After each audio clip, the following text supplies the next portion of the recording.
একজন মানুষ তার ভুলগুলো তখনই বুঝতে পারে যখন তার পাশে থাকা প্রিয় মানুষটি তাকে ছেড়ে চলে যায়। তখনই বুঝতে পারে সে কি হারিয়েছে। আর হারিয়ে যাওয়ার পরে খুঁজে লাভ নেই। কারণ যখন পাশে থাকে তখন তাকে মূল্যায়ন করতে হয়, তখন তাকে সম্মান করতে হয়। হ্যালো গাইস, আসসালামু আলাইকুম। কী অবস্থা সবার, কেমন আছেন? এই তো আজকে আমরা রেস্টুরেন্টে চলে আসছি সকাল সকাল। আজকে যেহেতু বাচ্চাদের পরীক্ষা শেষ, সেহেতু আমরা সবাই মিলে একসাথে আড্ডা দিব, গল্প করব। এই তো আমরা এসেই একদম ঝটপট করে যা দেখলাম রেডি করা আছে সেগুলো অর্ডার দিয়ে দিলাম। তো সিঙ্গারা ছিল, বার্গার ছিল, আর আরও হালকা পাতলা নাস্তা ছিল।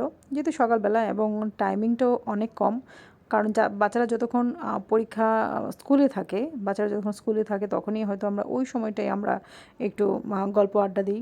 এই তো তুলি আছে, এই যে শামিমা আছে, সব বান্ধবীরাই সাথে আছে, সবাইকে নিয়ে চলে আসছি। আজকে শেষ পরীক্ষা, হয়তো কয়দিন পরে সবার সাথে আর দেখা হবে না, অনেক দিনই দেখা হবে না। কারণ ছুটি হয়ে গেলে সবাই যার যার মতো করে বেড়াতে চলে যাবে, ঘুরতে চলে যাবে।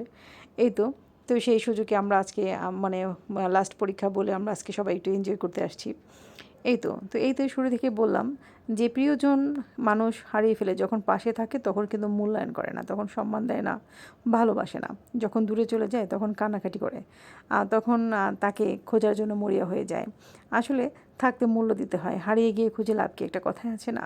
আমরা যখন হারিয়ে ফেলি তখনই সেই জিনিসটাকে বেশি করে খুঁজি, আর তখন সেই জিনিসটাই কখনোই আমাদের কাছে এসে ধরা দেয় না। এই তো গল্প করতে করতে আমাদের কফি চলে আসছে।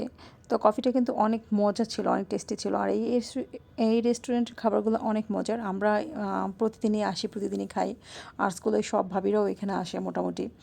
তো এই তো আসলে সবচেয়ে বড় কথা হলো এই যে আমি সবসময় প্রিয় মানুষগুলোর কথা বলি, আপন মানুষগুলোর কথা বলি। কেন বলি জানেন? কারণ প্রিয় মানুষ হারিয়ে গেলে অনেক কষ্ট লাগে, কাছের মানুষ দূরে সরে গেলে সত্যিই অনেক খারাপ লাগে, সেটা ভোলা যায় না। এই তো আজকে এই পর্যন্তই। ভালো থাকবেন সবাই।